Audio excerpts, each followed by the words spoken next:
পুঁইশাক যেদিন বাড়িতে আসে সেদিন আমি পড়ি মহা বিপদে। পুঁইশাকের ডাঁটাটা তাও বা যদি মাংস টাংস দিয়ে রান্না করে গতি করতে পারি, পাতাটার আর কোনো গতি করতে পারি না, পাতাটা পড়েই থাকে।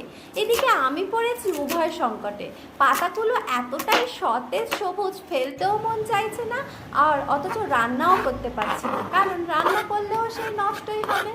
তাই এই পুঁইশাকের পাতা দিয়ে এমন একটা ডিশ বানাতে হবে যেটা কেউ বুঝতেই পারবে না যে এটা পুঁইশাকের পাতা দিয়েই তৈরি, আর খুব টেস্টি হবে। ভাবতে ভাবতে মনে হলো পুঁইশাকের চপই বানিয়ে ফেলি। ব্যাস, যেমন ভাবনা তেমন কাজ। প্রথমেই পুঁইশাকের পাতাগুলোকে খুব মিহি করে চপ করে নিয়েছি। এদিকে কিছুটা পরিমাণ মুসুর ডাল জলে ভিজিয়ে রেখেছি বেশ কয়েক ঘন্টা। ভিজে যখন ফুলে উঠেছে তখন ডালটাকে ব্লেন্ডারে ব্লেন্ড করে নিয়েছি। এবার এই ব্লেন্ড করা ডালের মধ্যে পুঁইশাকের পাতাটা দিয়ে ভালো করে মিশিয়ে এর মধ্যে পেঁয়াজ কুচি, সামান্য লঙ্কা গুঁড়ো, হলুদ গুঁড়ো, স্বাদ মতো লবণ দিয়ে মিশিয়ে লাস্ট কিছুটা পরিমাণ বেসন দিয়ে ভালো করে মিশিয়ে ব্যাটারটা তৈরি করে নিয়েছি। এদিকে ওভেনের মধ্যে একটা প্যান বসিয়ে বেশ খানিকটা সরিষার তেল এর মধ্যে ঢেলে দিয়েছি গরম হওয়ার জন্য। গরম হয়ে গেলেই এবারে চপগুলো দিয়ে এপিট ওপিট ভেজে নিলেই পুঁইশাকের চপ তৈরি।